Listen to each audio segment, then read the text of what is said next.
de solucionar un poco los problemas técnicos. Yo sí quisiera hacer un poco una pequeña introducción en este panel de discusión del linfoma de Burkitt, aprovechando que además de mostrar los resultados de Vigicáncer del tiempo que se lleva registrando esta patología, creo que va a ser importante revisar esos datos y poderlos en concordancia con la nueva guía de práctica clínica o la actualización de la guía de práctica clínica para el tratamiento de linfomas no Hodgkin, que incluye el linfoma de Burkitt, que ya está en la fase de discusión por parte del ministerio, y creo que va a ser bien interesante ver esas modificaciones de la guía de práctica clínica, si va a modificar o va a impactar sobre los resultados que nos van a presentar hoy. Entonces, quisiera que luego de esto hubiese un par de preguntas a ver respecto, si han tenido la posibilidad de leer la guía de práctica clínica y ver si eso de verdad nos puede impactar en lo que vamos a ver ahora en la presentación. Lo dejo con el doctor Jaime. Ahorita esos datos para tener en cuenta, Doc, son muy importantes y poder evaluar cómo estamos actualmente en linfomas. Entonces, hablando un poco de los datos poblacionales y resumen de terapias en Colombia, ¿sí?, podemos hablar principalmente de cómo ingresan los pacientes a Vigicáncer. Entonces, es así donde en la primera corte, entre el 2009 y el 2022, podemos ver que tenemos 8.970 pacientes, de los cuales 98 no ingresaron en la inclusión de los datos para investigación. Por lo cual se recortó la corte donde vamos a evaluar, que es la presentación de hoy, entre 2015 y 2021, tenemos unos pacientes 6.189, donde 124 por faltante de datos no incluyeron dentro de estos, principalmente por porque no cumplieron criterios más que todo en la parte de diagnósticos,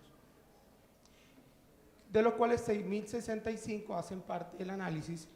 Y dato importante de que 3.401 son hematolinfoides, de los cuales 376 son linfoma no Hodgkin y neoplasia reticuloendoteliales.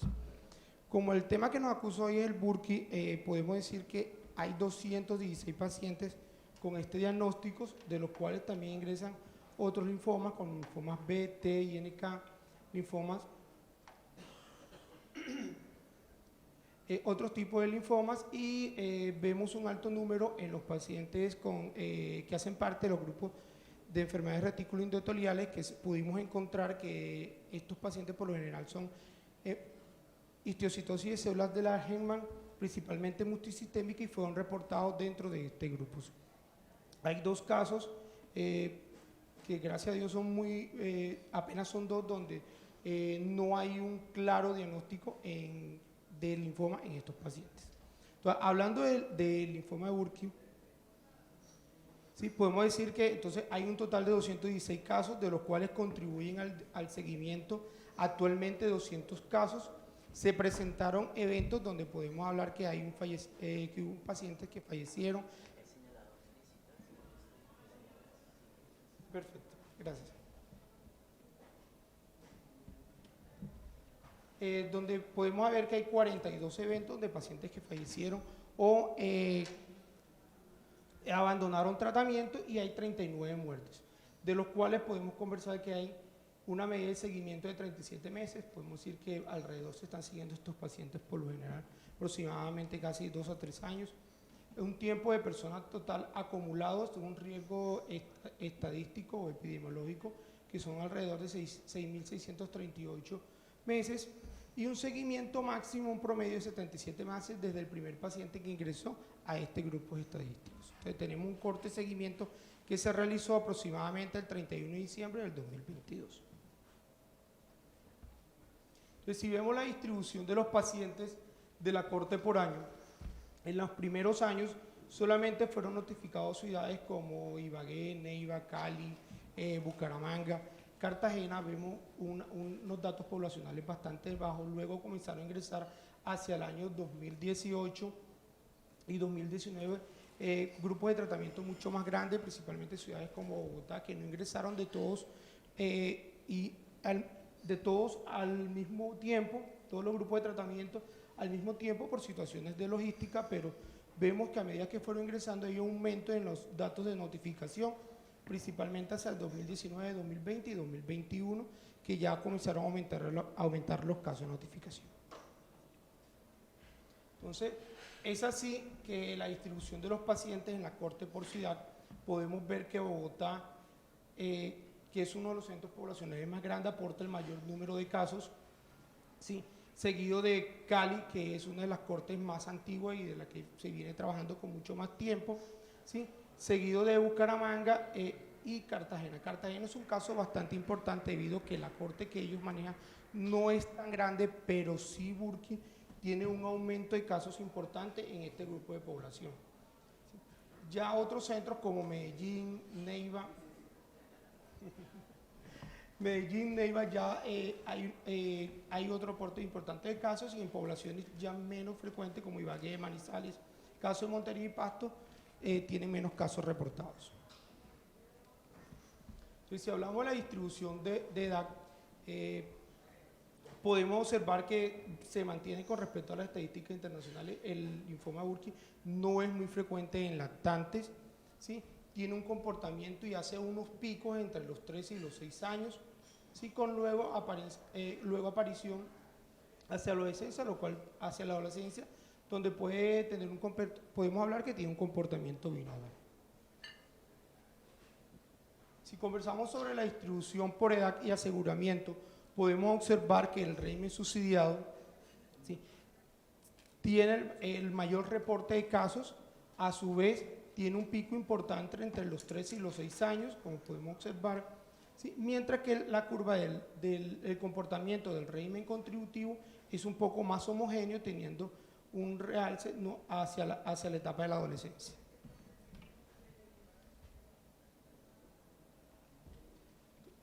Evaluando la distribución por ciudad y edad, ¿sí?, podemos saber que los grandes centros poblacionales como son Bogotá, Bucaramanga, Cali y la típica Cartagena, la presentación de los datos, podemos observar que se mantiene la presentación en los grupos etarios entre los 5 y los 9 años, ¿sí?, pero sin embargo mantiene la curva de presentación en los diferentes grupos etarios entre los 1 y los 18 años.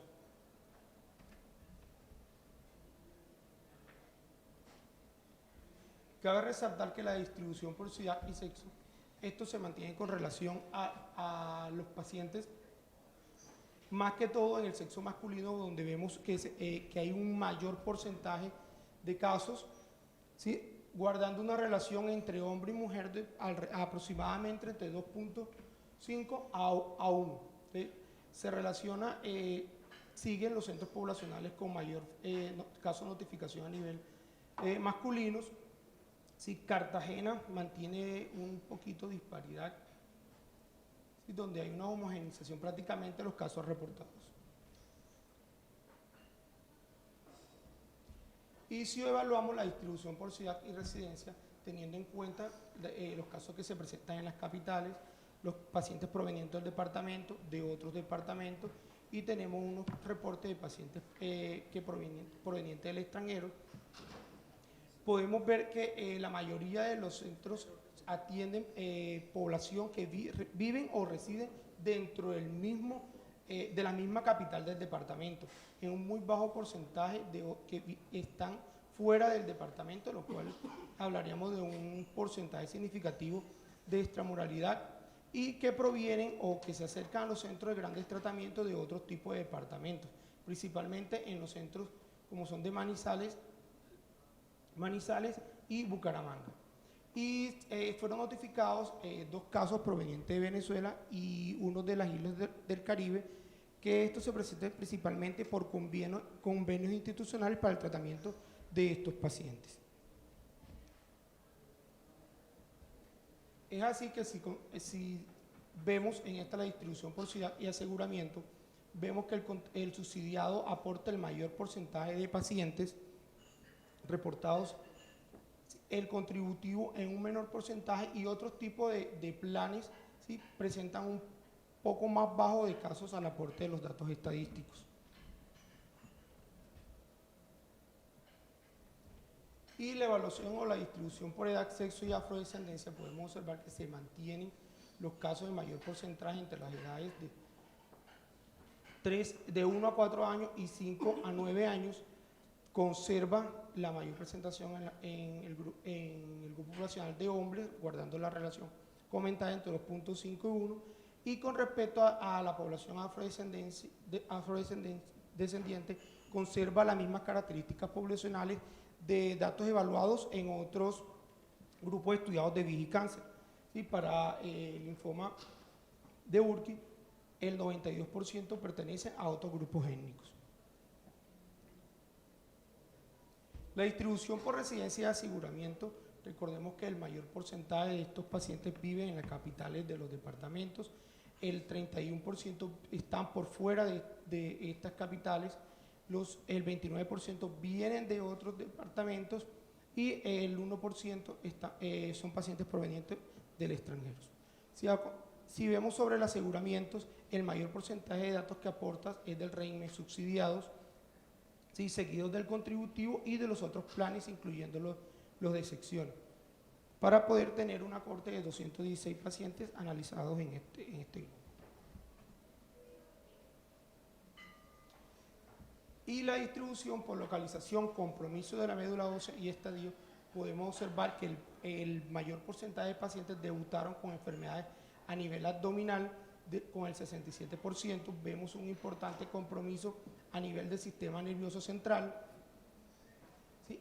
Y observamos que un gran porcentaje de los pacientes no tuvieron compromiso a nivel de médula ósea.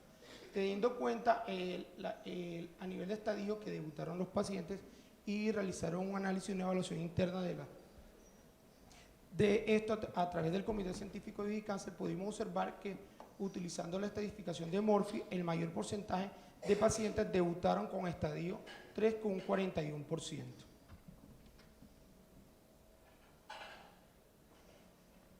Es así como al evaluar la respuesta interina y realización del CEMIC, podemos decir que el 70% de los pacientes tuvieron una respuesta completa al tratamiento, el 20% una respuesta parcial y una enfermedad estable el 2%, enfermedad progresiva. Este dato que encontramos aquí no aplica, fueron pacientes que fallecieron en el momento de iniciar la terapia o durante el tratamiento, o que tuvieron toxicidad a los medicamentos.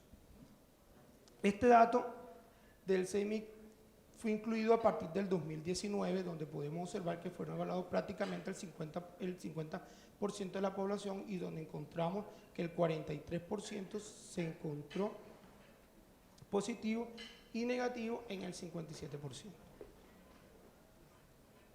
Entonces, si evaluamos un poco la caracterización del tratamiento de los casos nuevos, linfoma no-Hodgkin en la población pediátrica, estos datos los obtengo de la cuenta de alto costo. Podemos decir que se estandarizaron 3 tipos de tratamiento para el manejo de estos pacientes, como son las terapias sistémicas, la cirugía y la radioterapia, de los cuales, si observamos en la tabla, muchos pacientes son sometidos a tratamiento y no tenemos un dato de la clasificación exacta o del estadio en los cuales se encuentran estos pacientes para iniciar el tratamiento. ¿Sí? Datos relevantes: que la mayoría iniciaron el tratamiento en estadio 3, tratamientos sistémicos. En estadio 3 el paciente fue operado, y radioterapia en estadio 3. Con respecto a la oportunidad del inicio de tratamiento en estos pacientes, según el régimen de afiliación, recordamos todos los procesos administrativos que existen alrededor de esto, podemos observar que el paciente subsidiado demoró más de 10 días en el inicio del tratamiento. Sabemos todos que por el proceso de autorizaciones. Si el paciente contributivo, igual que el régimen de sesiones, tenemos menos tiempo entre el diagnóstico y el inicio del tratamiento. Entonces, es así que se evalúan la frecuencia de los usos de los medicamentos prescritos en esta población, ¿sí? Y encontramos que prácticamente son los caballitos de batalla en el tratamiento del Burkitt, que son el metrotexate, ciclofosfamida, vincristina, citarabina y dexametasona. Son los medicamentos, los principales 5 medicamentos prácticamente que se utilizan en estos grupos, ¿sí? Lo cual hace coherencia de los protocolos que hemos utilizado aquí en Colombia a través del tiempo, que son los que más frecuente utilizamos en los centros donde se manejan estos tipos de pacientes. Entonces, luego hablaremos de sobrevida y supervivencia, de sobrevida y enfermedad y supervivencia para poder evaluar cuáles serían la efectividad de estos protocolos utilizados. Bueno, muchas gracias.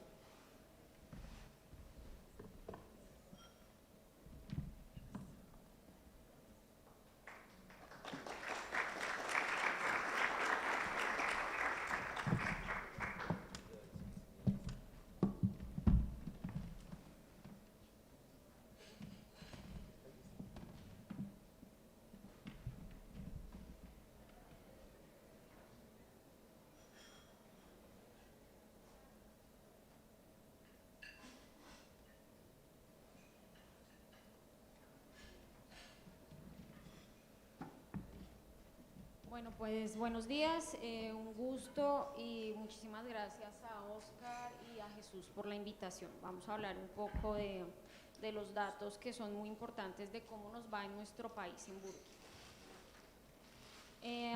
Pues en esta diapositiva siempre en la izquierda van a encontrar las curvas de supervivencia global y a la derecha supervivencia libre de evento. Y vemos cómo en nuestra supervivencia global en nuestros niños y adolescentes que ya, como Jaime les comentó, discriminamos por grupo etario y demás, nuestras supervivencias alcanzan a un 80% y creo que cuando Jaime y el otro grupo inicial informaba sobre los datos o la data de tiempo, es muy importante conocer que ya esta estrategia pues lleva un buen tiempo, ¿no? Ya tenemos chicos con un seguimiento a 7, ya casi 8 años y esto es muy importante para nosotros y para ver la confiabilidad y unas buenas curvas a largo plazo de nuestros datos. Entonces nos encontramos en un 80% que vamos a discriminar más adelante pues los grupos también y la supervivencia libre de evento pues está en la misma, curva casi con un 80%. En cuanto al periodo, como les decía, es muy importante, esto empieza a recogerse la data y como ya lo vimos también en la primera charla, vemos que hay centros diferentes que han empezado en fechas diferentes la recolección de datos.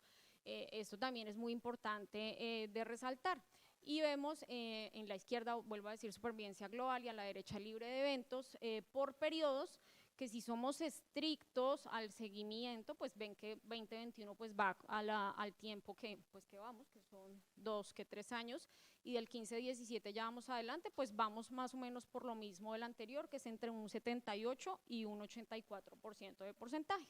Y la supervivencia libre de evento, muerte, recaída, va exactamente por los mismos datos. Por edad, pues sí hay algo que a Oscar y a todos en el grupo les llamó la atención mucho y que describía Jaime en la primera presentación y es el grupo etario. Vimos una distribución bimodal en los chicos de escolares, 4 o 5 años y este nuevo pico en la adolescencia, pero esto llama mucho la atención, aunque no es una diferencia estadísticamente significativa, sí llama mucho la atención que a los niños menores de 5 años les va peor, ¿sí? Creo que todos los que hablamos de esta presentación y analizamos pues estos datos, que quizás para el futuro se podría hacer un análisis detallado de qué pasó con estos niños o por qué su edad influyó tanto, quizás discriminando ya medidas de soporte y otros factores aunados al grupo etario. Y la supervivencia pues, libre de evento fue básicamente la misma.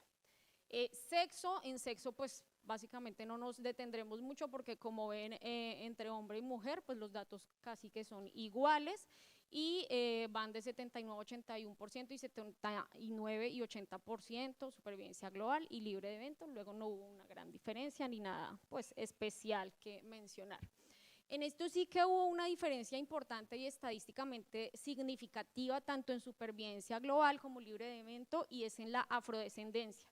Y vuelvo a mencionar lo que mencionaba Mauricio Chaparro antes, quizás no es que seas afro y ya, quizás es que nuestra población afro en Colombia, en el país, está en una situación de vulnerabilidad mayor. Puede que sea eso o puede, vuelvo y digo, también daría para un análisis más detallado quizás de nuestros datos de qué está pasando con esta población. Y acuso ahí a mi mentor y mi profe Amaranto Suárez que siempre dice todo lo que vemos en Colombia y todas las barreras de acceso que en especial tiene esta población para llegar pues a diagnóstico y tratamiento. Residencia habitual, pues no me tendré mucho en esto, pero sí quiero hacer como una claridad, porque quizás cuando vemos todos capital, departamento y otros departamentos decimos, no, pues todos los niños vienen en la capital. No todos los niños vienen en la capital. De hecho, los que no vivimos en Bogotá y no trabajamos en Bogotá, vemos y recibimos mucho paciente de zonas lejanas, de ruralidad y de otras etnias, de otras religiones, etcétera, etcétera, y esto influye mucho. Lo que pasa es que en estos casos, muy bien sí está definido que estos pacientes sí que se quedan en la capital. Pues claro, se quedan en la capital porque es donde tenemos los centros que pueden soportar estos pacientes, más los linfomas no Hodgkin, que como sabemos presentan esta alta mortalidad en las primeras fases de diagnóstico y tratamiento. Luego este niño, que también enfrenta unos cambios, como todos los niños quizás con cáncer que no vienen en la capital, súper importantes, de venir de lejos y de alterar todo su estilo de vida, su cotidianidad y su dinámica familiar, pues se deben quedar en la capital, donde tengan un centro competente que les dé soporte, porque al principio más es que estos niños se van a morir. En cuanto a las diferencias, en este caso de supervivencia global y libre de evento entre el régimen contributivo y subsidiado, realmente no hubo mucha diferencia, están por encima del 80%, 79-83%, con la data pues que ya recordamos a los 5 años, que está pues bien en general.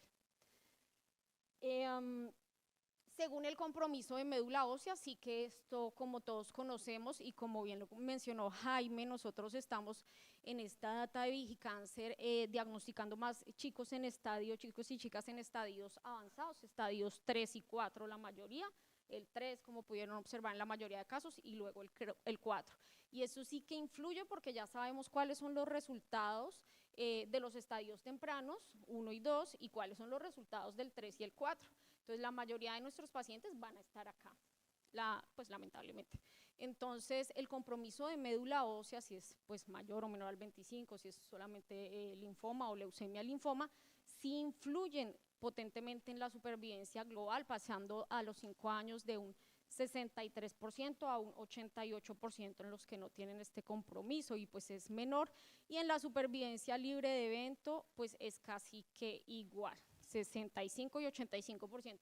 Y esto es porque, y ya lo vamos a ver adelante, y es porque pues sabemos que nuestros chicos en Burkitt que recaen y que progresan, pues es casi que muy difícil y casi que seguro que van a fallecer. Mis propuestas basadas en estos datos y en el grupo de facilitadores que tenemos es que obviamente todos lo sabemos, y es que tenemos que mejorar como país y ser más equitativos en el trato, en la seguridad y en la educación. La educación es fundamental para nuestros médicos generales, para nuestros pediatras, para el que atienden urgencias, el que atienden un primer nivel, el que atienden el pueblo. Ellos son los que nos van a remitir estos pacientes. Si ellos no tienen ni idea de esto, los pacientes se mueren más, definitivamente. Ojo, me parece importante mencionarlo porque a veces se nos olvida que algunos de estos pacientes tienen una asociación importante o que puede existir. Si uno ya sabe, pues tiene por lo menos la sospecha y sabe que existe, pues lo piensa. Si no, pues nunca lo va a pensar. Y hay una inmunodeficiencia primaria, que es el síndrome XLP1 y 2, depende de la alteración genética que tenga, sobre todo en hombres, sobre todo chicos pequeños que hacen síndrome hemofagocítico, pero cuando usted tenga un chico con un Epstein-Barr positivo, con una disgamma-globulinemia, piense también en esto, porque puede tener una inmunodeficiencia primaria de base que le genere no solamente el linfoma de Burkitt, sino otras enfermedades adicionales. Creo que nuestros centros y nosotros como país debemos pensar en que debemos investigar más, y esta iniciativa por eso es muy importante. En la inversión, que es perfectamente factible todo lo tecnológico y está muy bien, pero primero la inversión humana, los médicos, somos lo más importante. Y 2, tenemos que discernir en factores determinantes en el curso de la enfermedad, qué nos sirve, qué no, estadificación, lo mismo que decían mis compañeros previamente, datos homogéneos, mejorar diagnóstico, mejorar métodos, Como mencionaba Jaime antes y puso esta data, Oscar, desde el 2019 no todos los centros, por ejemplo, hacen el análisis del CENIC, ¿sí? La mayoría no. Entonces, esto influye obviamente en los datos, esto influye obviamente en los resultados. Creo que hay que trabajar en equipo y creo que todos los que hacemos esto necesitamos centros y de pronto es un llamado también a que a veces creo que a todos nos pasa, creo que si uno no es capaz de manejar una patología en el centro, pues remítala, ¿sí? Pero a veces uno ve que en algunos casos, ¿sí? Se quedan con patologías que no pueden manejar y esto influye en los resultados de los pacientes. Entonces, creo que uno como médico, como hematoncólogo, tiene que saber discernir y decir, venga, si no soy capaz, no digo por capacidades humanas, sino por el soporte que cuento en mi institución, hagamos lo mejor por el paciente, ¿sí? Remitámoslo y hablemos que somos colegas. Y el análisis de resultados, no tener temor a decir, oiga, nos va mal, pues mostrémoslo, porque tenemos que mejorar, ¿sí? Los resultados que sean. Entonces, por eso esta iniciativa me parece tan importante y pues le agradezco mucho a Oscar la invitación.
Buenos días. Bueno, llegué a tiempo después de tanto correr. Agradezco la oportunidad de compartir con ustedes y bueno, y empecemos en aras del tiempo. Mi nombre es Laura Torres, soy hematoncóloga de la Casa del Niño del Hospital Infantil Napoleón Franco Pareja de Cartagena y bueno, hoy vengo a compartirles las últimas diapositivas de nuestro registro de linfoma de Burkitt que tienen que ver más con la sobrevida general y libre de evento, un desglose por estadio de la enfermedad. Entonces, acá se clasificaron por estadios, los estadios del St. Jude en 1, 2, 3 y 4, y observamos cómo los pacientes que están en estadios 1 y 2 son los que tienen mejor sobrevida, y lo que constituye un reto realmente para nosotros son los pacientes que tenemos en estadios avanzados, ya en estadios 3 y en estadios 4. Observamos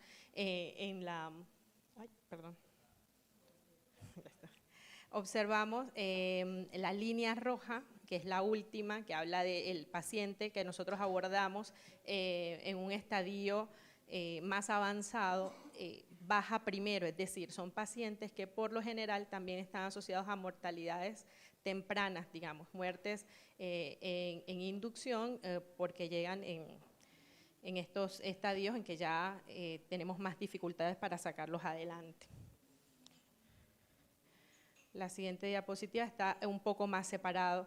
Esto ya vendría siendo la sobrevida general y libre de evento del paciente que ya tiene la oportunidad de iniciar tratamiento.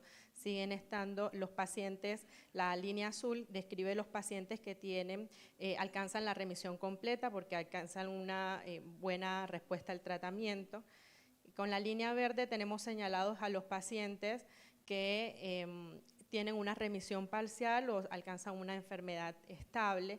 Y ya en la línea amarilla vemos que desciende rápidamente porque son pacientes con una mortalidad muy importante es el paciente que no responde al tratamiento, es decir, que tiene enfermedad que progresa intratratamiento. Y en la línea roja está señalado, son los pacientes que ni siquiera llegan a recibir tratamiento, es decir, o sea, reciben tratamiento, pero no llegan a estar estadificados, mueren muy tempranamente. En estas dos líneas, en la línea amarilla y en la línea roja, es donde está nuestro reto, porque cuando vemos globalmente las gráficas de Burkitt, uno las dice, son alentadoras, el Burkitt sobrevive, pero realmente el reto está en qué podemos cambiar para mejorar estos números. Entonces, el paciente que llega en estadio avanzado, ¿cuánto tiempo tuvo antes del diagnóstico, antes de llegar y tener la oportunidad de iniciar un tratamiento? Nuestro tratamiento, una vez lo iniciamos, ¿cuánta toxicidad le da y cuánto tolera el paciente? Entonces, eso es lo que describen estas gráficas, que están representadas en la línea amarilla y la línea roja, que hablan del paciente, el rojo que lamentablemente no llega a la evaluación de la enfermedad, y el paciente que sigue progresando es en la línea amarilla, que es un 19%, que no es un dato menor. Acá entonces, a manera de tabla, les compartimos los datos de mortalidad que acá están señalados en mortalidad los primeros 8 días y de los 9 a los 45 días. Si juntamos estos dos porcentajes, es el mayor porcentaje de muertes que están relacionadas a lo que ya habíamos mencionado o analizado en las anteriores diapositivas, que son pacientes que llegan en estadios avanzados de la enfermedad o muertes tempranas, muertes en inducción.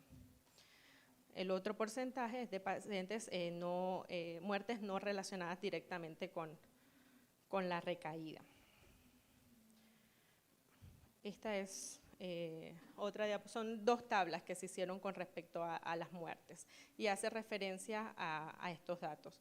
Voy a compartirles rápidamente unas, para comparar a manera de tablas también, no sé si alcanzan a ver, pero les digo, este es una tabla que habla de la sobrevida libre de eventos a 3 años de pacientes en estadio 1, 2, 3 y 4, tal cual como nosotros los estadificamos, pero estas son estadísticas de Canadá y Estados Unidos, donde el paciente que peor les fue, es los pacientes que están en estadios 3 y 4, tienen una sobrevida del 81%, comparado con nosotros, el paciente en estadios 3 y 4 con una sobrevida del 66, 64%.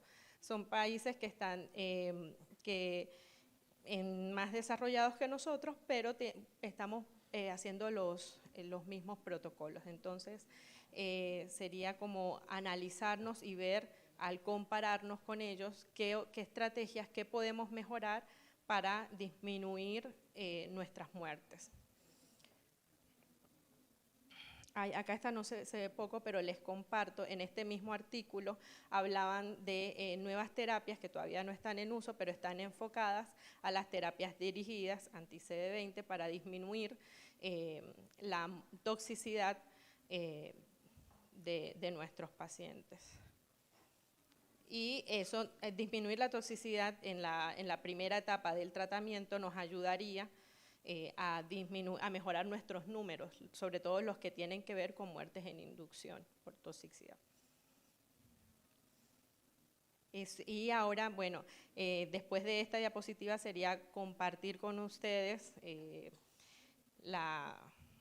estas son las voy a mencionar poco porque hacen parte de la sobrevida libre de eventos de los pacientes, pero este es un artículo que nos habla de la sobrevida de los pacientes que ya recibieron una primera línea de tratamiento,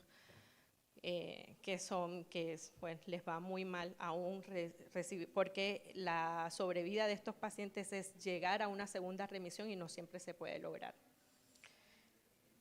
Entonces, ahora en esta parte de la charla sería debatir un poco con nuestras cifras qué podemos hacer para mejorar nuestros índices.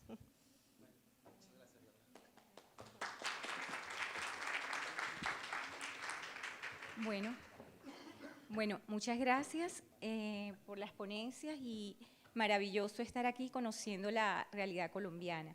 Definitivamente, cuando nos llega un pacientico con un burkitt, constituye para cada uno de nosotros un desafío terapéutico. A gritos, el niño con grande masa abdominal, complicado, con criterios parálisis tumoral, pero nuestra realidad es que en algunos centros tomamos la biopsia y ese resultado de patología lo tenemos 8 días, 15 días después. En muchos casos debemos hacer hasta 2 esquemas de citorreducción mientras tenemos el resultado de la patología para iniciar el esquema, el protocolo de tratamiento. Sin embargo, pues hacemos proezas, sobre todo los que estamos en provincia con nuestros pacientes, y estos datos pues nos permiten analizar nuestra realidad. Discutíamos con el doctor Castro, con Ángel, los resultados y hubo varios puntos que nos llamaron la atención. En primer lugar, las curvas de sobrevida en los menores de 5 años. Nos preguntamos por qué esas muertes, ¿acaso es por toxicidad? O sea, mirar un poquito más si estamos utilizando protocolos con dosis muy altas, pues están estandarizadas, pero estos niños son más susceptibles a tener mayor toxicidad. Había otro dato también que queríamos preguntarle al doctor Ramírez. Cuando se realiza la clasificación para compromiso del sistema nervioso central, ¿toman en cuenta el porcentaje de blastos en el sistema nervioso? Porque constituye la presencia de blastos en sistema nervioso central, en LSR, es el factor pronóstico más importante y que nos va a predecir una recaída. A diferencia si que el compromiso sea a nivel intraparenquimatoso o compromiso de pares craneales. Entonces, teníamos esa duda, tenemos esa pregunta para ti.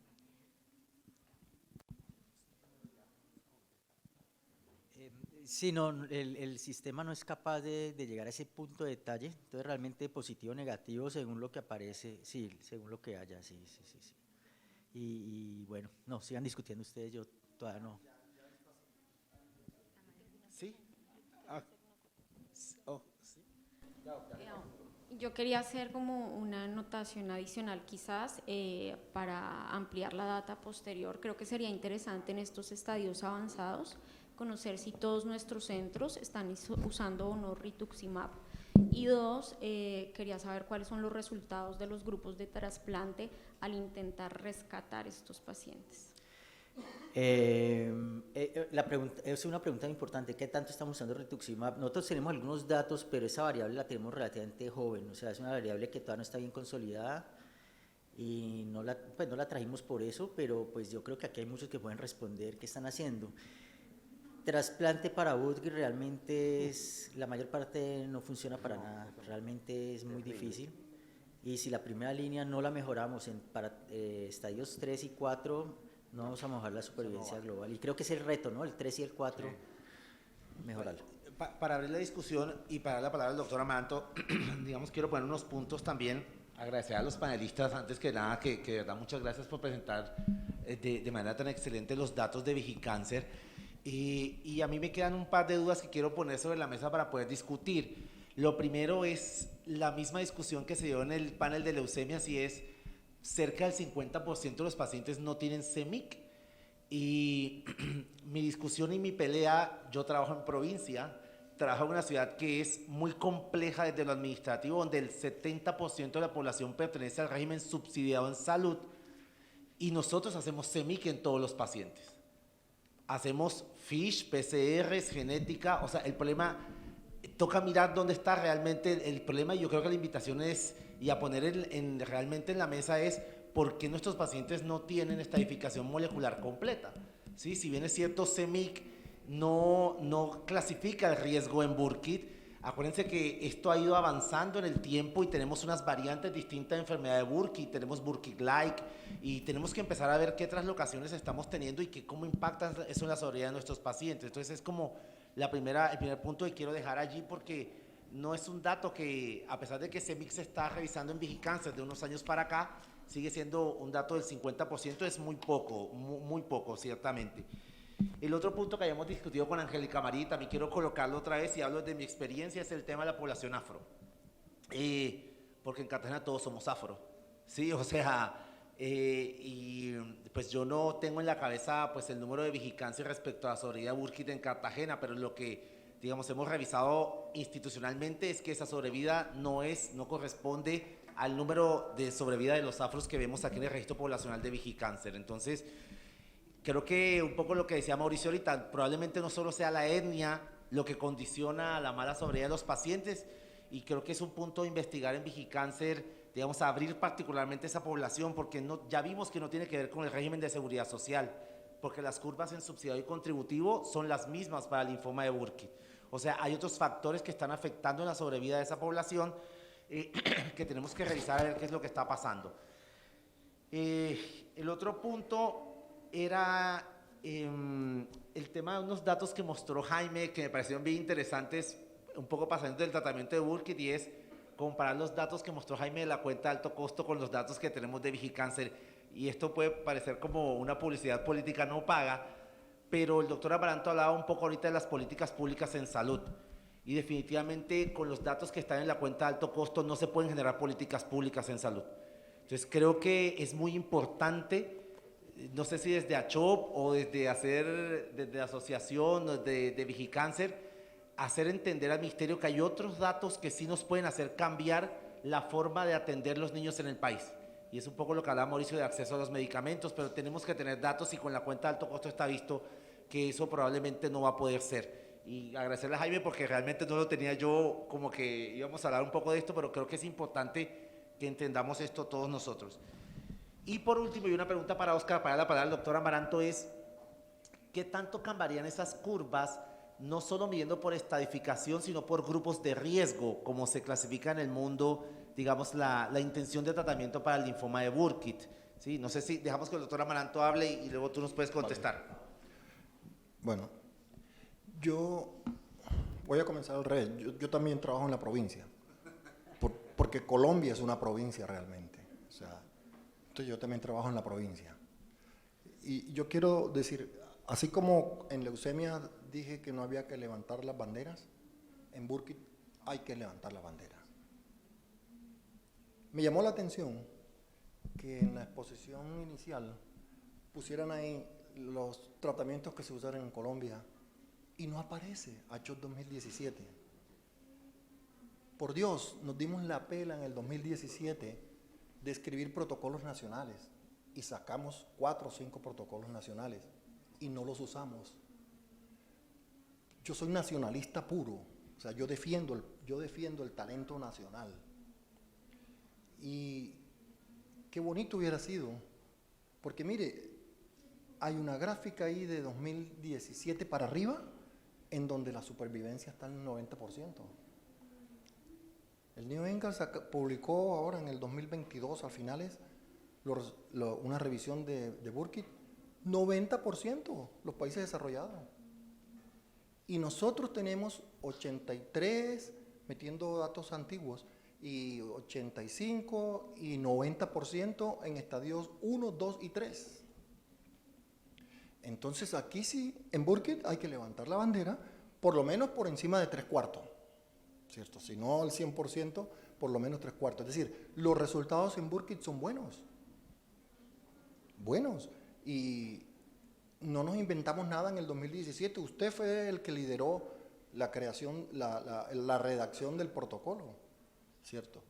Y Burkitt se mueren en los primeros 9 meses. Y estas curvas son a 5 años. O sea, son curvas maduras. Entonces, en Burkitt estamos bien. No estamos excelentes, porque a veces lo excelente daña lo bueno, pero estamos bien, estamos haciendo las cosas mejor.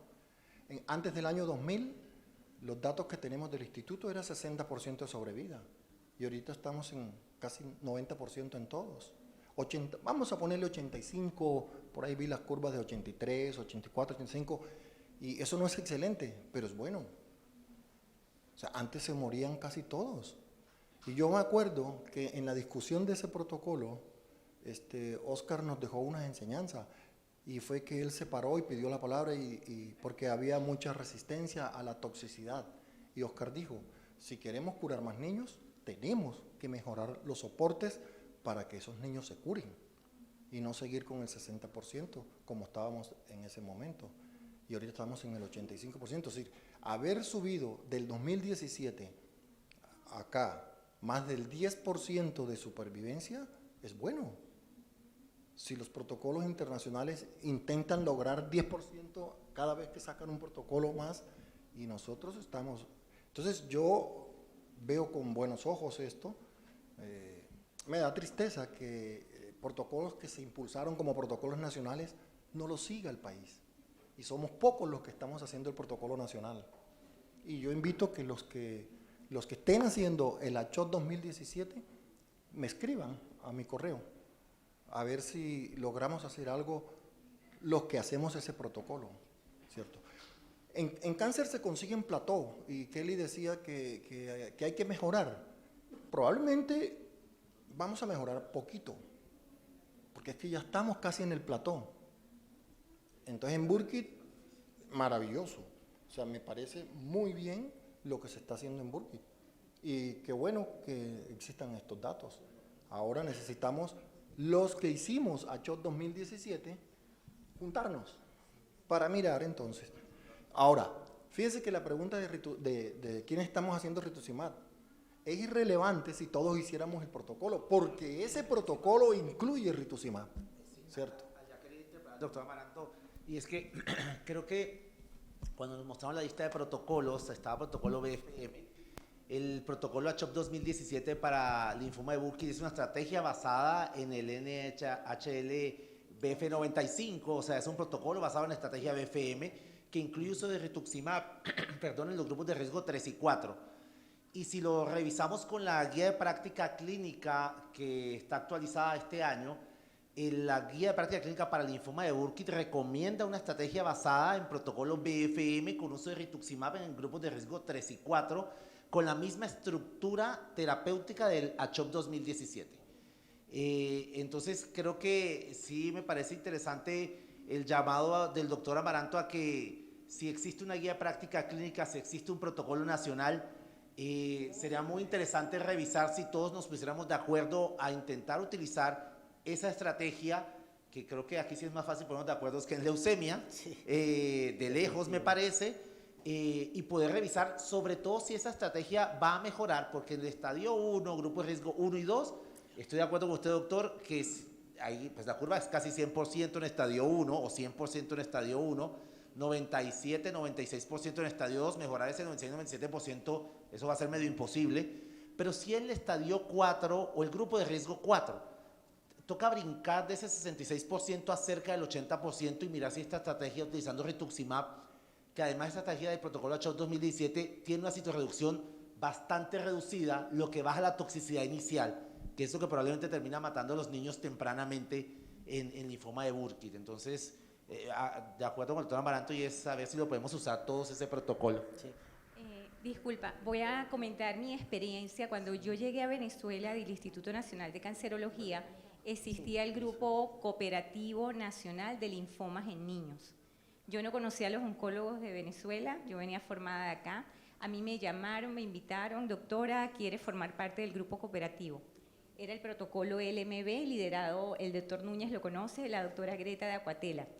Y ella se encargaba, todos llenábamos los hospitales, tomábamos la patología en el centro local, la inmunohistoquímica se procesaba en Caracas por la patóloga hematólogo encargada de procesar todas las patologías del protocolo. Llenábamos la base de datos y ella, había un grupo de supervisión si nosotros clasificábamos adecuadamente al paciente o no. Y nos llamaban, teníamos supervisión. Entonces, la idea si se va a formar, vamos a utilizar el mismo protocolo, pienso yo que tenemos que socializarnos, los que nos vamos a adherir a ese protocolo, que tengamos una guía, que haya un grupo supervisor para que todos vayamos clasificando adecuadamente, incluyamos al paciente en los grupos de riesgo adecuadamente, y pues es una manera de hablar el mismo idioma, y pienso que lograríamos mejorar las tasas de sobrevida. Esa experiencia, ellos tienen en Venezuela trabajos publicados, la experiencia fue bastante buena, eso ya pues decayó por toda la situación, pero trabajamos bastante bien. Entonces la idea y el consejo para Amaranto de pronto es que pues liderices, nos invites, ¿verdad?, a utilizarlo. Se creó el protocolo, pero de pronto falta, oigan, existe el protocolo ACHOC 2017, vamos, y que una persona se encargue de liderizar y centralizar los datos de ese protocolo y se los proporcionamos luego a Vigicáncer. ¿Okay? Yo quería era como responder tus preguntas y lo que dijo Angélica, creo que ese es el camino. Y seguramente la doctora María Paula va a mostrar como próximos pasos y yo creo que va como en esa dirección. En cuanto a afro, ese tipo de variables, afro, aseguramiento y todo, son variables que, digamos, que utilizamos porque son las que podemos medir, pero detrás de ellas hay una cantidad de variables latentes que nosotros no podemos medir directamente, que usualmente son culturales, sociales, culturales, económicas, de todo tipo. Y eso seguramente nos lo mide en cierto modo el aseguramiento, porque de hecho me vuelvo un poquito más, las curvas de distribución por edad, que son tan dispares entre contributivo y subsidiado y contributivo, ese pico que uno ve a los 5 o 6 años en el subsidiado, eso nos está diciendo, el Burkitt es una enfermedad de la pobreza. Estamos viendo ejemplarizada en esas dos curvas la gran diferencia que hay entre el régimen subsidiado y contributivo, pero no por ser régimen, no por el régimen, sino porque son estructuralmente, poblacionalmente diferentes.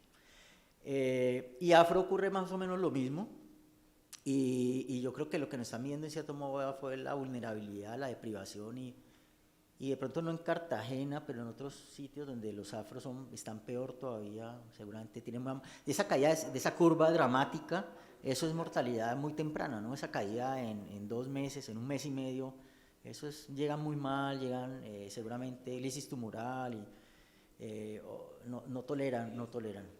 Y ya para poder darle paso a otras personas que hablen el reto es estadio 4, yo creo que es el reto grande de estadio 4. Doctor Núñez quería decir algo ahorita. Bueno, no, muy interesante los datos, la presentación, la discusión. Vamos a hacer cierto comentario con relación a los afrodescendientes y a otros grupos. Estábamos comentando con Oscar, cuando se mira la curva, literalmente en el afrodescendiente la curva roja comienza a descender inmediatamente y desciende cerca de un 10-12% inmediatamente, y después en un tiempo relativamente corto 20% de los pacientes se han perdido. ¿Por qué? Oscar, Jesús y otros colegas que estuvieron en SAGAP de pronto recuerdan que antes de la presentación de ustedes hubo una presentación de India con relación a factores de riesgo en leucemia mieloide aguda. Y estadísticamente para estos grupos, la parte crucial, que fue absolutamente independiente de los otros hechos, que reducía la sobrevida en la inducción, fue el factor nutricional. ¿Tú te acuerdas de eso, Oscar? Fue el factor nutricional, factor independiente estadísticamente con relación a cualquier cosa. Entonces esto hay que tener en cuenta. Con relación a las curvas de sobrevida, desafortunadamente para nosotros, en la medida en que utilizamos tratamientos mucho más agresivos, las recaídas son más complicadas de manejar y no hay en estos momentos algún protocolo. Se puede utilizar ICE, se puede utilizar RICE, se puede utilizar otras cosas, pero no hay un protocolo que sea tan efectivo como ocurre con las leucemias linfoides, incluso las leucemias mieloides agudas, que pueda rescatar a estos pacientes que hacen recaída. De tal forma que el mensaje es: Burkitt da solamente una oportunidad. Burkitt es muy parecido a las leucemias linfoides de células T. Te dan una oportunidad, lo logras rescatar, o si no, va a haber problemas. ¿Qué otra cosa se podía hacer para superar con estos pacientes con estado 3 y 4? Se puede utilizar el rituximab, se debe utilizar el rituximab. La primera vez que yo utilicé rituximab en un paciente, y pido excusas por lo que voy a comentar, lo utilicé hace 19 años. El manejo que hacemos de pacientes con Burkitt y pacientes con linfomas de células gigantes, de células B, es el mismo. En estos momentos es el mismo, no se ha podido independizar. Y este paciente fue interesante porque tenía un linfoma de células gigantes de tipo B, tenía compromiso nodular y compromiso óseo en ambas tibias. Y el paciente me llegó referido de otro estado de Oklahoma y lo primero que me dijo, mire doctor, dígame lo que quiera, pero no que me va a amputar las piernas porque eso me dijo el otro doctor. Le dije, le digo lo que quiera, no vamos a amputarle las piernas.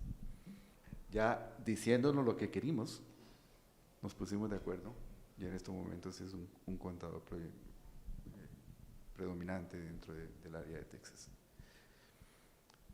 El uso de rituximab se discutió por mucho tiempo, se utiliza, no se utiliza y los resultados son buenos. Nosotros en el COG utilizamos más el MB, que son resultados muy buenos, el BFM también son resultados muy buenos. Cualquiera de lo que quieran utilizar, los resultados van a ser buenos.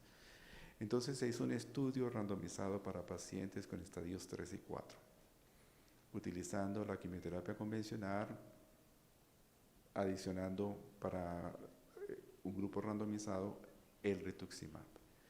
Similarmente a lo que mencionaba antes con el 1331 en leucemia linfoide aguda, el protocolo se tuvo que cancelar, se tuvo que cerrar, porque el rituximab, la adición de rituximab, mejoró la sobrevida a un tiempo relativamente corto, al año de seguimiento ya se veía que las curvas 10-12% favoreciendo el uso de rituximab. Por lo tanto, si ustedes quieren mejorar los estados 3 y 4, que tienen que trabajar en el estado 3, tienen que trabajar en el estado 4, todavía se está un poquito bajo de lo que podría ser considerado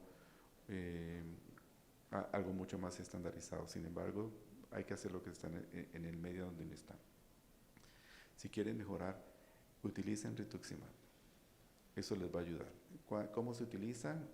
Al principio se hace una citorreducción y después al principio de cada ciclo de tratamiento se puede utilizar. El COG utiliza 2 dosis, con 2 dosis en los primeros 3 ciclos, con un total de 6 dosis. Otros grupos utilizan 1 dosis al principio de cada ciclo de quimioterapia y en esa forma van a ver los resultados que van a mejorar, simplemente con la adición de rituximab. Con relación al uso de los marcadores genéticos, en estos momentos, en la medida en que se superan las curvas de sobrevida, entonces ya viene lo que se comentaba, los marcadores genéticos, y hay 3 marcadores cruciales que vale la pena comenzar a analizar y medirlos. Uno, el MYC. Bueno, todos sabemos que el MYC está allí, pero de pronto no se hace porque, bueno, sabemos que los pacientes se curan, estado 1, 2, tienen buenos resultados, entonces, ¿qué función tiene el MYC allí si los resultados van a ser buenos? El 3 y 4, la cosa no es la misma. No, independiente del resultado. En la medida en que se haga el MYC, se tiene que hacer MYC, la sugerencia BCL2, BCL6. Y la razón de ser es que hay pacientes que tienen un hit, tienen 2 hits, tienen triple hit, y estos pacientes van a requerir intensificación del tratamiento más adelante o son aquellos que tienen mayor posibilidad de recaída y para los cuales ahorita se están utilizando medicamentos nuevos y opciones nuevas de tratamiento. Blinatumomab, el uso de CAR T-cells, el uso de otros anticuerpos monoclonales, de pronto por la velocidad con la que crecen estos tumores, no han tenido la oportunidad de ser tan funcionales. Tú vas a tener un paciente en CAR T-cells, lo primero que tienes que hacer es recolectar. Para recolectar, el paciente tiene que estar en condiciones de ser recolectable. Y un paciente en una recaída de un Burkitt no te da el tiempo necesario para tener esa fase de tiempo. Necesitas una semana, 10 días en que puedas recolectarlo. Una vez que tienes esa recolección, el proceso van a ser 4 o 6 semanas. ¿Y qué vas a hacer en esas 4 o 6 semanas que lo pueda mantener en remisión, o que lo pueda poner en remisión, o que lo pueda mantener en unas condiciones favorables para hacer el tratamiento siguiente? Ahí la parte crucial. Algo viene, para poderlo mantener, viene una cosa interesante también que les voy a hacer este comentario. Muy probablemente ustedes ya lo han escuchado, sin embargo, yo había hecho en la primera fase del leucemia de linfoide aguda, les había dicho cambiar un poquito el concepto de cuidado paliativo con medidas de soporte, medidas de cuidado. Ahora voy a tratar de introducir, y definitivamente hago este comentario vehementemente, porque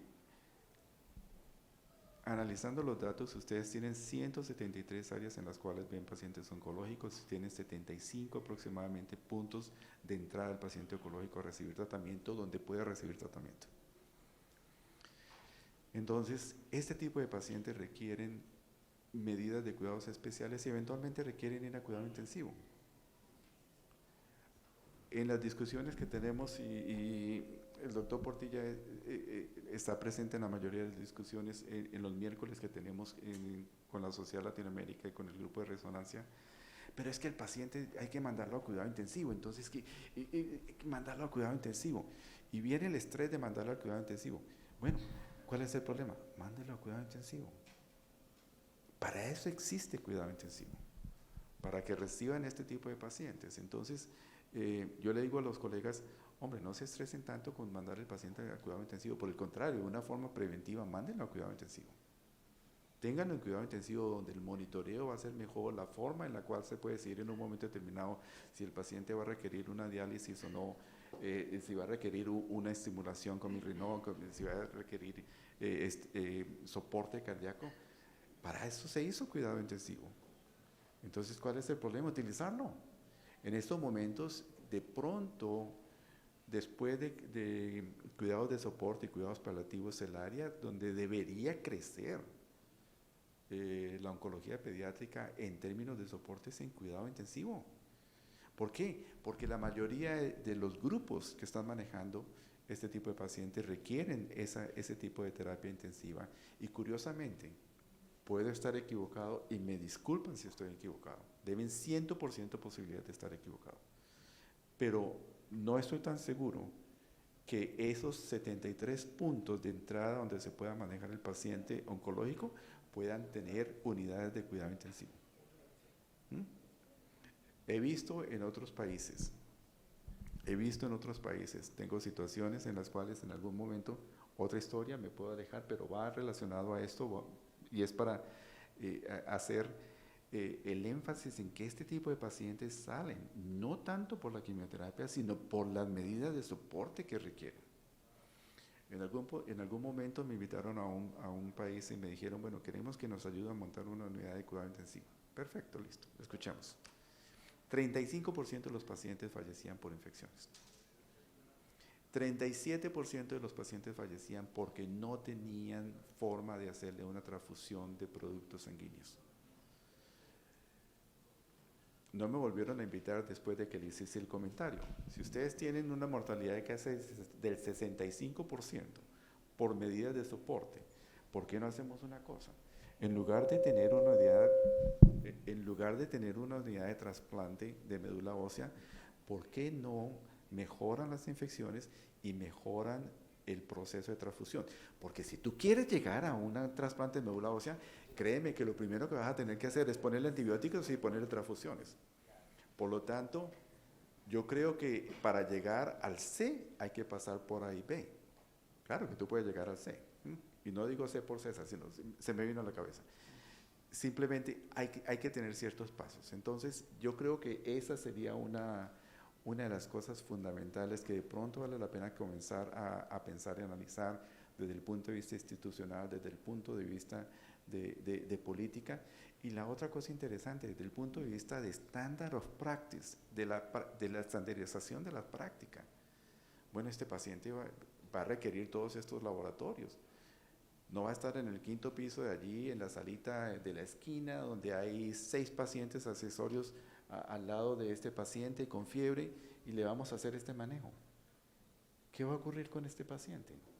Hombre, problemas.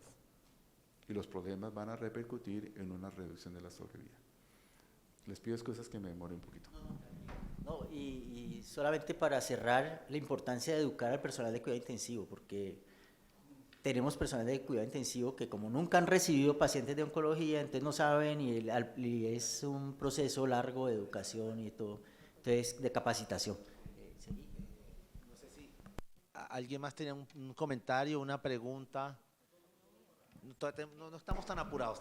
Solo para decir, Aquí nos quedó tiempo. Es el buen manejo del tiempo de este grupo. solo para decir que los Burkitt tienen necesariamente que en la fase de inducción estar en cuidados intensivos. Nosotros, todos los pacientes con Burkitt van a cuidados intensivos, así se vea bien. Así esté bien, va a cuidados intensivos en la fase de inducción. Todos. ¿Cómo? Ah, sí, claro. Carlos. Sí.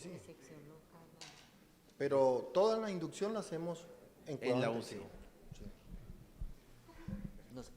Yo creo que hay unos temas tan importantes que han tocado y yo tal vez no me voy a referir a Burkitt, sino a cosas que vienen sucediendo y no sabemos.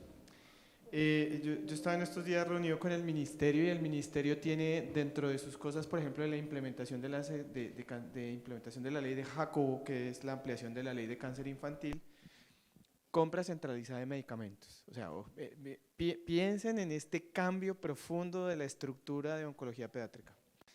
Esa compra centralizada de medicamentos viene ligado de dos estructuras: historia única nacional, historia clínica única nacional, y la base de datos en tiempo real de los pacientes oncológicos pediátricos. La idea que tiene el ministerio, aunque nosotros creemos que no, ellos tienen en su visión todas las fuentes de información: cuenta de alto costo, Vigicáncer, todo lo que viene a través de los RIPS, una serie de fuentes de información que ninguna está completa. Y por ejemplo, el ministerio tiene la idea de usar la plataforma MiPres, que todos la conocen, para que a través de eso formulemos protocolos de tratamiento. Eso quiere decir que son protocolos únicos nacionales, porque si nosotros vamos a estar en tiempo real consignando información que el ministerio va a seguir en su cumplimiento, porque cuando yo formulo un MiPres tienen la fecha cuando yo lo formulo, tienen el momento en que lo autoriza la EPS y yo tengo después que consignar cuándo lo administré. Estamos lejos de que el ministerio nos vaya a permitir 18 protocolos para manejar cualquier cosa. Entonces, esto es una cosa que o la vamos a hacer nosotros desde los equipos de oncología pediátrica en consenso. Me uno al doctor Amaranto, es mejor que todos hagamos lo mismo y midamos, y si no nos va bien, tenemos que cambiar las conductas en un protocolo y no que todos hagamos cosas diferentes y empecemos a pensar dónde está la falla. O sea que yo les cuento, esto ustedes saben que viene un tiempo de cambio profundo. Yo estoy seguro que la reforma de la salud va a pasar y nosotros vamos a tener que adaptarnos a lo que viene. El gobierno no se va a adaptar a lo que nosotros veníamos haciendo. Y yo veo que el tema de entrar en los protocolos únicos nacionales se va a volver una prioridad. Eso es lo primero. Y segundo, respecto a lo que decía César de cuidado intensivo, miren, yo en la clínica pusimos ECMO, entonces nosotros empezamos a hablar, bueno, vamos a ver ECMO y trasplante. ECMO y trasplante y ECMO y trasplante, ECMO y trasplante. Este año empezamos con cuidado intensivo, necesita volver a capacitarse en neutropenia febril. Porque tuvimos un caso de un paciente que tuvo antibiótico, se suspendió porque consideramos que no había necesidad, hizo neutropenia febril y fallamos en el tiempo de administración del antibiótico. El paciente no se murió, lo logramos, pero el intensivista más experimentado que tenemos en la unidad no tuvo claro un concepto tan básico. Y yo se lo decía a Scott Howard hace algunos años, en un evento en el que vino César de clofarabina, es, venga, ¿por qué no nos sentamos a hablar de lo básico? Venga, sentémonos todos y hablemos de remisión completa, clasificación de Burkitt, clasificación de Hodgkin, como lo hacen cada semana en el Sanyud, una reunión solo para clasificar los Hodgkin, porque si nosotros hablamos en el mismo lenguaje de lo más básico, podemos evaluar los resultados como si todos hacemos en el protocolo, que es lo más básico, lo mismo. Entonces yo creo que estos espacios lo que están abriendo es esa visión de donde ya no hago lo que yo creo o lo que me enseñaron en mi escuela, sino, oiga, nosotros somos una realidad de país y yo creo que de región ahora con Latinoamérica, tenemos que ponernos de acuerdo en lo fundamental para poder mejorar. estoy de acuerdo, probablemente vamos a mejorar más en el país cuando tengamos más intensivistas que no crean que los niños con cáncer se van a morir. O cuando en urgencias todavía haya la percepción de que el paciente de oncología puede esperar y no es un triage 3 porque no es un triage 3. Entonces, no estoy seguro y yo con eso del ECMO aterricé de una manera. ECMO no es nuestra prioridad. La prioridad es que todo el hospital tiene que saber que es neutropenia febril. Habrá 1 o 2 que tendrán que llegar a ECMO, pero todos los que nosotros manejemos con neutropenia febril tienen que estar bien manejados. Eso es lo que yo creo. Allá atrás primero, Diego, perdón. Allá atrás creo que, dame un segundito que levanto la mano primero. Mil gracias, es una corta intervención. Me parece muy interesante todo lo que están diciendo el doctor César Núñez y todos los doctores. Estamos hablando de grandes tecnologías, pero que se nos está olvidando algo importante, y es fortalecer la red. No solamente es el hematoncólogo el que debe liderar el proceso, sino también nosotras como enfermeras oncólogas, que podamos mejorar todos los procesos de navegación, de integralidad, de cómo acompañamos y respaldamos a ese niño, a esa familia, porque muchas veces los procesos colapsan o no dan los resultados necesarios, es por la falta de unificación, de articulación, para disminuir todas esas barreras. Todos los profesionales de la salud tenemos diferentes visiones y la enfermería tiene una visión muy amplia, no solamente administrativa, sino también de unir, ¿cierto?, una red de apoyo alrededor de ese niño y de la familia. Entonces, por eso levanto la mano, porque en este proceso no solamente están ustedes como los conocedores, como las cabezas en el proceso de tratamiento, sino también desde otras ópticas nosotros también podemos y queremos apoyar y queremos hacer parte de este proceso porque es necesario, ¿sí? Así como el doctor dijo, antes de llegar al C hay que tener en cuenta el A y el B, pues las diferentes profesiones también estamos interesadas en hacerlo. Gracias.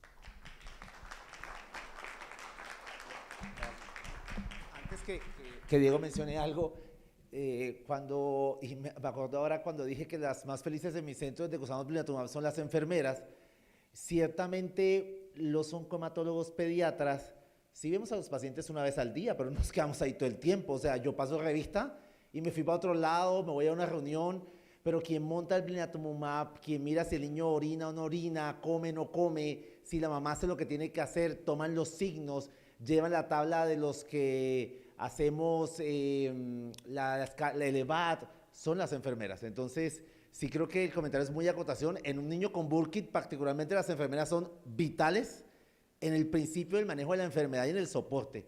Son los quienes se dan cuenta si hacen fiebre, si están en lisis tumoral. O sea, creo que sí es bien importante el comentario y creo que son parte fundamental de que los niños salgan adelante. Yo a veces creo que más que los médicos. O sea, yo estoy convencido que más que los médicos. Si ustedes supieran formular la quimioterapia, creo que no necesitarían mucho, pero porque de verdad es gran parte del trabajo de las enfermeras y no de nosotros. Ahora sí, Diego.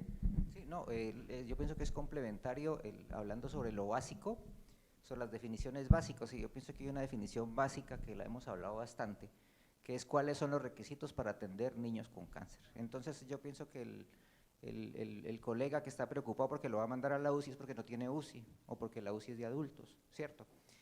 Y yo pienso que incluso si uno revisa, pues el sitio de atención es un factor pronóstico. Por eso existen las guías para atender niños con cáncer. Entonces, yo no creo que haya 70 sitios en Colombia que reúnan los requisitos para atender niños con cáncer, que tengan UCI pediátrica, que tengan urgencias. Sí, entonces yo cuando dice, bueno, hay que capacitar al de urgencias en neutropenia febril, pues lo primero que tengo que tener es urgencias. Hay que capacitar al de la UCI, pues lo primero que tengo que tener es UCI. Si me metí a atender pacientes oncológicos sin UCI, pues no tengo a quién capacitar, ¿cierto? Entonces, pensaría que allí es uno de los primeros puntos y es uno de los factores pronósticos. Estaba recordando en lo de leucemia, que nosotros en el año 2001-2007, que trabajaba en un pueblo, que no había FISH, que no había biología molecular, no sé qué, nos entregaron una curva de sobrevida del 15%. Sin eso, llenando PON, logramos 60%. De ahí para acá, en esa época no lo escribimos, Oscar me ayudó tal vez en eso. porque a mí me dio vergüenza, porque eso me parecía muy poquito en esa época, ¿cierto? Veo que no hemos cambiado mucho de ahí para acá. ¿Y qué hicimos en esa época? Pues fortalecer un centro de atención, decirle a la de la UCI que nos recibiera a los pacientes, convencerla a terminar de enemigos amigos, formar un equipo de trabajo. Entonces yo pensaría que, y esto lo digo ¿por qué? Porque mi sensación es que la ley fortaleció las unidades en el papel, algunas se fortalecieron, pero siento que vamos hacia atrás otra vez nuevamente, y en eso participamos todos. Entonces, podemos hablar maravillas de la biología molecular, del CEMIC, del NMIC, de todas esas siglas maravillosas, pero los pacientes no se curan con siglas maravillosas, sino con cosas más básicas, que son equipos interdisciplinarios, centros de atención y cosas de estas. Precisamente iba...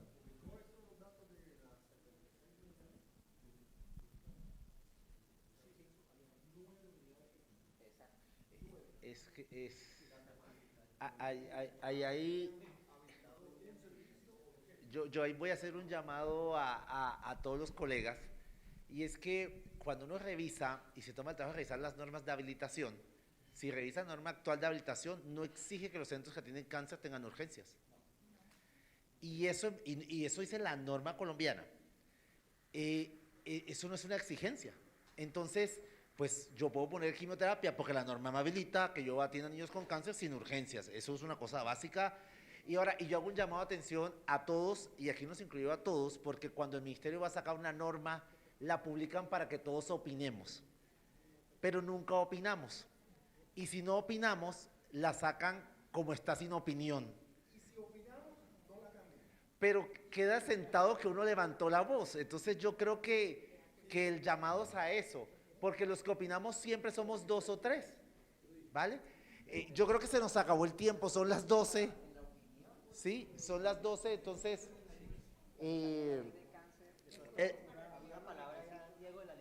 sí, sí. Había unos requisitos mínimos que supuestamente entraban en la ley de cáncer, y realmente sí se subió a opinión, pero resulta que las opiniones que se escucharon, que eso ya son decisiones políticas, no fueron precisamente las que iban hacia fortalecer las unidades de cáncer. Vamos a que sigan hablando. No, sí podemos seguir hablando, nos quedan 20 minutos. Nos quedan 20 minutos, vamos a seguir hablando. Listo, ya, eso es lo que necesitábamos. Yo tengo ahora mucha sí. hambre porque no alcanza a comerme el sándwich, entonces yo lo que tengo es hambre. Yo tengo hambre. Bueno, no, yo creo que lo que tú dices es muy cierto. Los dos conceptos fundamentales aquí van a ser la integración de las medidas de soporte, que tiene que haber un estándar que en la medida en que sea posible, que no son protocolos de quimioterapia, son medidas de soporte. Tiene que ser en la medida de lo posible estándar para todos los grupos que están manejando este tipo de pacientes. Y lo segundo, el concepto que tú acabas de mencionar de unidad multidisciplinaria. Y en la unidad multidisciplinaria la enfermera es crucial. Viene el médico, viene el hospitalista o el practicante de enfermería o de medicina.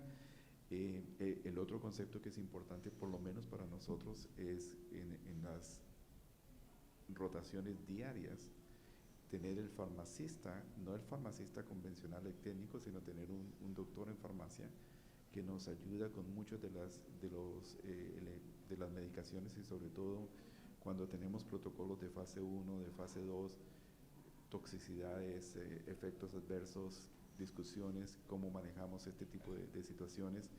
Y viene el otro grupo accesorio, psicología, cuidado del niño, trabajo social,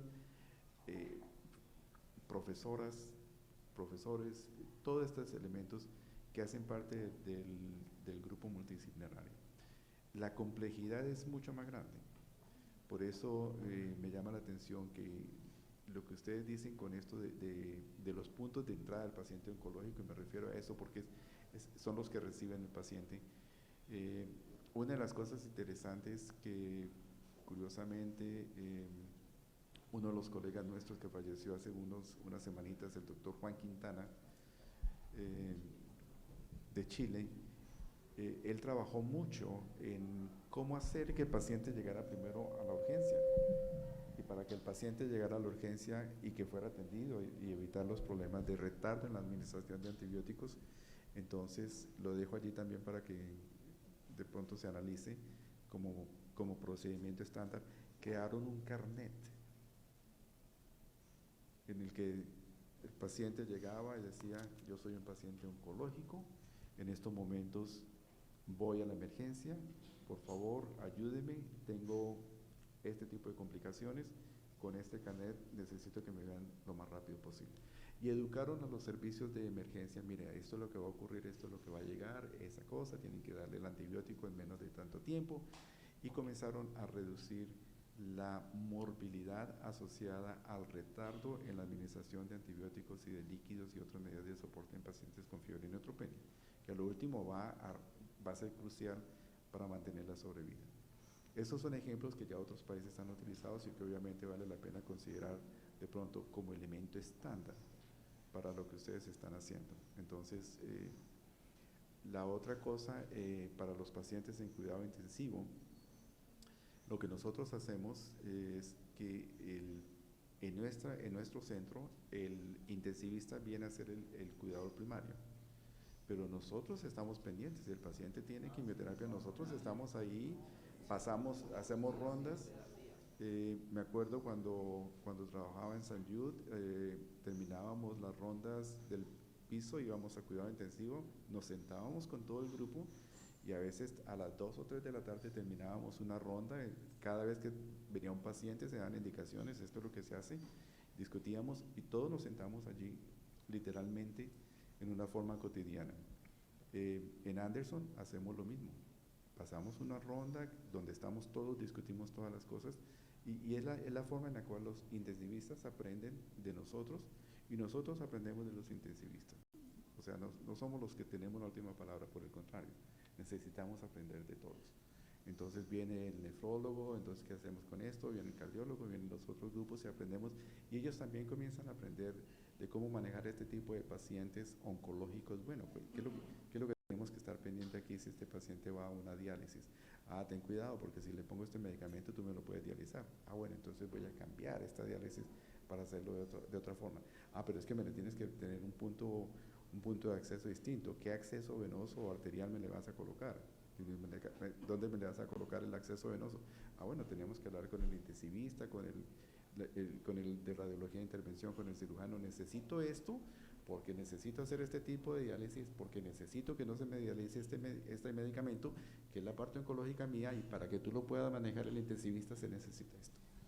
Entonces todo ese tipo de coordinación ocurre y como dice Andrés, a veces hay problemas que se presentan de pronto con mayor frecuencia que los otros, pero al final de cuentas el objetivo es claro.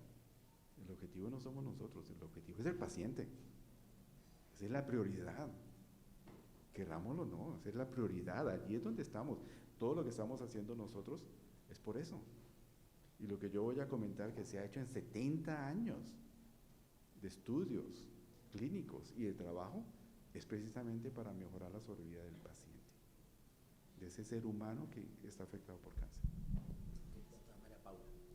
Sí, yo solo quería reforzar dos conceptos importantes para que nos vayan entrando en el chip del cerebro, que estamos ya oyendo recurrentemente tanto en la sesión de leucemia como en esta sesión de Burkitt, la gran importancia de integrar el manejo de soporte a cualquier cosa que hagamos, protocolo de tratamiento, guía, manejo de neutropenia febril. O sea, estamos teniendo estos temas recurrentes que creo que es súper importante. Y la otra cosa, de acuerdo 100% con el doctor Amaranto, en Burkitt podemos tener la bandera a 3/4 de asta, no todavía arriba, pero sí quiero reforzar, como dijo el doctor Núñez, en Burkitt solo tenemos un chance, porque estos niños no hay terapia de salvamento, no hay trasplante, estos niños no se recuperan. Entonces tenemos un chance y para tener ese chance tenemos que dar todo, absolutamente todo. ¿Y qué es todo? No solo mostrado con los estudios del Children's Oncology Group, sino con el estudio de St. Jude, donde tienen 300 pacientes de linfoma no Hodgkin, que el estándar de tratamiento es rituximab desde hace ya muchos años. Entonces, ustedes ya desde el 2017 estaban diciendo esto es el estándar de tratamiento. En Burkitt hay un chance que hay que usar el estándar de tratamiento que es con rituximab para los estados 3, 4, o lo que llamamos alto riesgo, y soporte, porque ustedes ya vieron en la curva, esos niños se mueren inicialmente, ¿sí? Cuando ustedes ya pasan el primer mes, cuando ya pasamos el primer mes, ya los niños salen adelante. Me preocupó mucho el punto que mencionaron de que se demora la patología, ¿sí? Y que demorándose la patología de pronto, ¿qué hacemos? Realmente los niños con Burkitt, si ustedes les dan un sencillo COP, si damos un sencillo COP, la gran mayoría van a tener una respuesta completa al oler el COP. De hecho, esa es la experiencia que hay en África. Ustedes saben que huelen COP y ya los niños entran en remisión. Entonces, yo creo que con su diagnóstico clínico, con conversar con el patólogo, si el patólogo les dice, creo que es Burkitt, es su chance, den el COP y no esperar hasta la patología. Eso sería una recomendación. Y para terminar, creo que en Burkitt veo un gran potencial de mejorar rápidamente la sobrevida y que sea algo bandera para ustedes, Vigicáncer, Achop, Poema, de poder rápidamente, porque se han identificado de una manera mucho más fácil cuáles son las áreas de intervención. Hay un trabajo súper avanzado en el protocolo y en las guías nacionales. Veo un gran entusiasmo aquí de unos líderes nacionales para poder llevar esto a cabo, que creo que es súper importante. Y de nuevo, un solo chance. Creo que Burkitt tenemos menos controversia en qué tratamiento usar, ¿sí? Más fácil unirnos en Burkitt. Como dijo Carlos, parece que nos van a obligar a la manera de ejercer, a cambiar la manera de ejercer. Entonces, esta es la oportunidad, y quiero reforzar lo que dijo Carlos, está en nosotros, que nosotros digamos al ministerio, estos son los tratamientos, usted no me venga a decir qué es lo que yo voy a hacer, sino nosotros, que salga de este grupo, cuáles son los tratamientos. Entonces, creo que Burkitt pareciera que va a ser algo que todos vamos a tener que tener en cuenta. Yo quiero aprovechar que estamos como en un rato de tertulia para preguntarles a Óscar, a Amaranto, que tienen relación con eso, a Carlos, si hay una tendencia a que el cáncer infantil aumente, está estable o va a disminuir, porque me parece que conocer esos números nos va a ayudar mucho a plantear, por ejemplo, al ministerio, aquí cuántos centros se necesitan, cuántos especialistas debe haber por cada paciente con cáncer, cómo va a ser la tendencia en los próximos 5 a 10 años, porque nosotros tenemos personas en formación, personas que tienen la intención, por ejemplo, de abrir un centro nuevo, dónde se necesitan centros nuevos, y creo que esos puntos son importantísimos para la planeación de lo que queremos hacer en los años que vienen.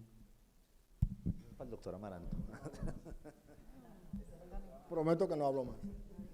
Voy a comenzar por atrás. Como en los últimos 20 años, la incidencia de cáncer infantil oscila entre 0,8 y 1% anual. Entonces, no esperemos que va a incrementarse el cáncer infantil, ¿no? Va a seguir lo mismo, porque en los últimos 20 años la incidencia ha sido así, entre 0,8 y 1% anual más, nada más. Y nada más acá es una información de lo que hacemos en el instituto que le puede servir de ejemplo a otros grupos. Nosotros en el instituto creamos el grupo de soporte oncológico, así se llama, grupo de soporte oncológico, y está integrado por una enfermera jefe, el jefe de rehabilitación, una nutricionista, una trabajadora social, oncólogos pediatras y los paliativistas. Ese grupo se reúne una vez por semana y diseña estrategias para los pacientes. Se llama Grupo de Soporte Oncológico y es multidisciplinario, y ahí se debaten los problemas que tienen los niños. Y incluso creo que entra gente de fundaciones que apoyan a los niños con cáncer a ese grupo. Pero es un grupo multidisciplinario que yo no sé qué tanto impacto esté teniendo en este momento, pero se creó el grupo y está funcionando el grupo y se llama Grupo de Soporte Oncológico, ¿no es cierto? Sí, de hecho ese modelo ha funcionado en muchísimos países de bajo y mediano ingreso, tener ese grupo de soporte, y quería reforzar lo que nos mencionó enfermería. Sin enfermería no podríamos hacer nada y agradecemos que estén aquí, muchas gracias, y creo que esta también es nuestro llamado de atención de enfermería, gracias por hablar de que tenemos que incluirlos más en cuando nosotros tomamos las decisiones y sobre todo, ya que vamos a dar el siguiente paso en las guías de soporte. Lo de los grupos, realmente usualmente solo se necesita voluntad. A veces pensamos que necesitamos dinero para hacer el grupo, pero realmente es voluntad, es un líder que nos una. Entonces creo que eso nos ayudaría de una manera muy importante. Yo solamente quería comentar sobre la pregunta de Mauricio. Bueno, y no solamente hay enfermeras aquí, hay también psicólogas, trabajo social, entonces es el grupo completo. Pero lo que iba a decir es que lo que dice el doctor Amaranto es cierto, o sea, el porcentaje anualizado de crecimiento es alrededor de 0.8, entre 0.5 y 1, ahí fluctúa 0.8 de crecimiento anual, o sea que sí es ligeramente, digamos, sí es significativamente mayor que 0, o sea, sí está creciendo, pero va muy lento. O sea que no es como los tumores del adulto que van casi algunos exponencialmente, no todos, pero colon, mama. Lo que sí parece que está pasando en otros países más desarrollados y que seguramente nos va a llegar a nosotros, es que va a cambiar, la leucemia va a dejar de ser el primer lugar y va a empezar está empezando a ocupar los primeros lugares los tumores cerebrales. Entonces seguramente vamos para allá, que tenga una incidencia más alta de tumores cerebrales, inclusive más que leucemias. Y en parte seguramente es por los mejores métodos diagnósticos y de detección de esos tumores. De pronto también hay algo medioambiental que está haciendo que eso suceda, ¿no? Yo no sé por lo menos cuál de los dos, pero está cambiando la epidemiología de cáncer infantil en ese sentido.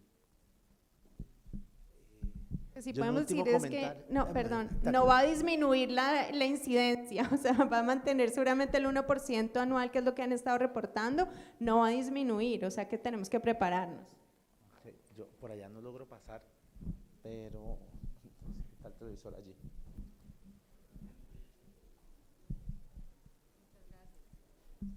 Buenos días, muchas gracias. Yo solamente quiero hacer una recomendación en relación al grupo de soporte oncológico. Yo vengo de la Secretaría de Educación Distrital de Cali y desde el decreto 1470-2013, gracias a la ley 1388-2010, el Ministerio de Educación Nacional tuvo que reglamentar la atención educativa de los niños, de los jóvenes adolescentes menores de 18 años con diagnóstico de cáncer.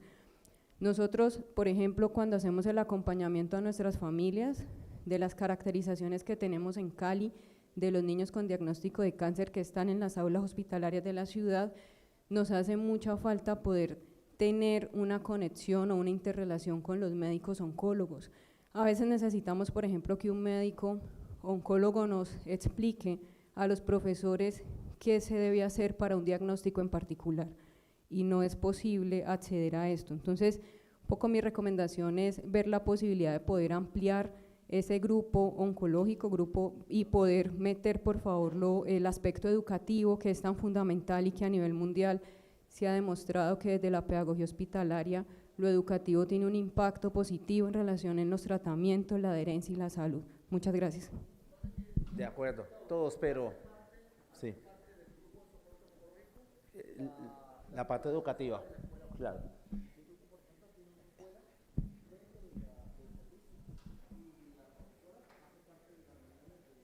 Sí, claro que sí, claro que sí. Sí, pues digamos que cada grupo tiene que irse, digamos, acomodando para incluir la mayor cantidad de personas que puedan aportar a que los niños salgan adelante. Creo que se nos acaba el tiempo. Agradecerle a los panelistas por la presentación de los resultados. Creo que la discusión fue bien importante, bien interesante y creo que tuvo un matiz distinto de solo la biología de la enfermedad y los resultados. La invitación es a que todos, y la idea de estas discusiones es que salgan propuestas, es a que revisemos el protocolo que tenemos nacional escrito desde la asociación, a que revisemos la guía de práctica clínica, a que el doctor Amaranto va a liderar, a que hagamos un grupo de trabajo de linfoma no Hodgkin, como dijo la doctora María Paula, ciertamente en Burkitt particularmente hay 1 o 2 cosas en las que tenemos que ponernos de acuerdo para sacar adelante y mejorar los resultados de los estadios avanzados. Y yo voy esto es un cuchillo para mi garganta, pero a mí esto me gusta mucho, el no Hodgkin, entonces voy a centrarme a trabajar con Oscar y con Andrés, a ver cómo desde la junta directiva de la asociación podemos por lo menos hacer un par de reuniones para socializar el protocolo que ya está hecho hace 5 o 7 años, que es bien fácil de usar, y que los centros que quieran adherirse, que ojalá sean todos, empecemos a usar ese protocolo y a poderlo, digamos, llevar, como dijo Angélica María, de la mano, e irlo revisando caso a caso.